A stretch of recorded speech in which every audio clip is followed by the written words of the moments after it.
26 जनवरी यानी गणतंत्र दिवस और अंग्रेजी विद्यालय में पढ़ने वाले हमारे साथियों की जबान में समझे तो रिपब्लिक डे। जब स्कूल में मिठाई मिलती थी, न पढ़ाई होती थी, न होमवर्क चेक होता था, और फिर घर आकर हम लोग दूरदर्शन पर रिपब्लिक डे की परेड और अलग अलग राज्यों की सुंदर झांकियां देखा करते थे। लेकिन तब भी मन में यही सवाल था कि ये झांकियां सेलेक्ट कैसे होती हैं और ये 21 तोपों की सलामी क्या है। देश की पहली परेड जब हुई होगी तो वो कैसी रही होगी। तो चलिए आज आसान भाषा में समझते हैं यही सब कुछ।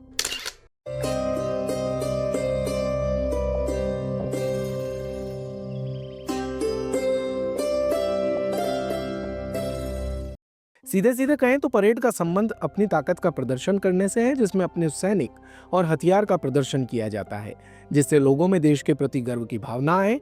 पर परेड निकालने का रिवाज नया नहीं है। इसके तार जुड़ते हैं मेसोपोटामिया की प्राचीन सभ्यता से, जब वहां के राजा ऐसी परेड निकाला करते थे। इसमें वो मशहूर इश्तार के दरवाजे से शहर के अंदर आते थे। रास्ते के दोनों तरफ शेरों के 60 स्टैचू लगे होते थे। इसी तरह रोमन साम्राज्य में भी होता था। भारत में ब्रिटिश राज के दौरान परेड और जुलूस आम बात थी।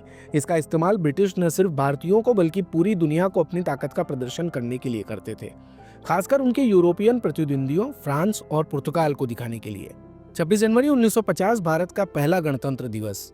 जगह इरविन स्टेडियम, जिसे आज मेजर ध्यानचंद नेशनल स्टेडियम के नाम से जाना जाता है। पूरा देश ये जश्न देखने को आतुर था। दिल्ली की सबसे बड़ी जिस इमारत में कभी सबसे बड़ा अंग्रेजी अफसर निकलता था और जिसके कई मीटर दूर तक आम भारतीयों को गुजरने की इजाजत तक नहीं थी, अब उसी इमारत से राष्ट्रपति डॉक्टर राजेंद्र प्रसाद बाहर निकल रहे थे। तालियों की गड़गड़ाहट रुक नहीं रही थी, नारों का शोर थम नहीं रहा था। इस मौके पर इंडोनेशिया के राष्ट्रपति अहमद सुकर्नो को चीफ गेस्ट के तौर पर आमंत्रित किया गया था।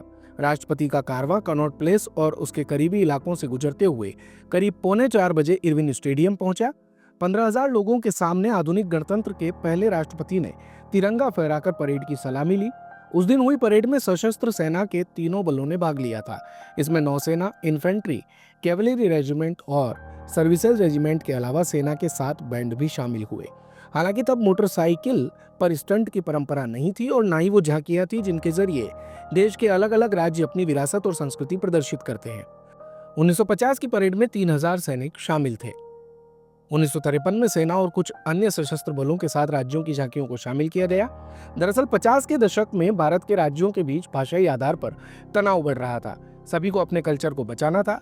ऐसे में विभिन्न राज्यों और परंपराओं का होने के बावजूद भी एक साथ राजपथ पर परेड की देश की एकता को दर्शाता राज्यों के बीच का यही भेद मिटाने के लिए 1953 में पहली बार राज्यों की झांकियों को शामिल किया गया। इसका मकसद राज्यों के बीच एक तालमेल और एक स्वस्थ प्रतियोगिता डेवलप करना था। और एक बात यह भी थी कि एकता की भावना बढ़े, इसीलिए यह क्रम आज तक चल रहा है। रक्षा मंत्रालय के सर्कुलर के मुताबिक मंत्रालय हर बार की परेड के लिए राज्यों और केंद्र शासित प्रदेशों को चुनता है। कितने राज्यों की झांकियां कर्तव्य पथ पर मार्च करेंगी, ये मंत्रालय ही तय करता है। इसकी सिलेक्शन प्रोसेस में राज्यों को अपनी झांकी का एक कॉन्सेप्ट और ब्लूप्रिंट भेजना होता है। इस कमेटी में कला, कल्चर, पेंटिंग, संगीत, आर्किटेक्चर, कोरियोग्राफी के क्षेत्र से जुड़े हुए लोग शामिल होते हैं। चलिए वापस लौटते हैं समारोह की तरफ। तो समारोह की शुरुआत होती है राष्ट्रपति का काफिला आने से। प्रेसिडेंट ऑफ इंडिया अपनी स्पेशल कार में होते हैं। इनके आसपास विशेष अंगरक्षक चलते हैं, जिन्हें प्रेसिडेंशियल गार्ड्स कहा जाता है, जो एक घुड़सवार यूनिट है। तिरंगा फहराने के समय राष्ट्रपति के घुड़सवार अंगरक्षक समेत वहां मौजूद सभी लोग सावधान की मुद्रा में खड़े होकर तिरंगे को सलामी देते हैं। फिर राष्ट्रगान बजता है। राष्ट्रगान के दौरान 21 तोपों की सलामी दी जाती है। साल 2022 तक पौंडर तोपों से सलामी दी जाती थी। उसके बाद साल 2023 से भारत में बनी मेक इन इंडिया तोपों से पहली बार राष्ट्रपति को सलामी दी गई। गणतंत्र दिवस की परेड ध्वजारोहण के बाद शुरू होती है। परेड में शामिल होने के लिए सभी दल सैकड़ों घंटे तक अभ्यास कर चुके होते हैं, जिसकी तैयारी कई महीनों पहले शुरू हो जाती है। सर्वश्रेष्ठ परेड की ट्रॉफी देने के लिए पूरे रास्ते में कई जगहों पर जजों को बिठाया जाता है।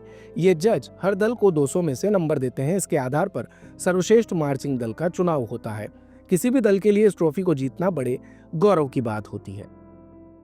दिन भर की सारी अपडेट्स के लिए सब्सक्राइब करें भारत कवरेज को और हाँ, बेल आइकन दबाना ना भूलें ताकि आप रहे अपडेटेड हमेशा।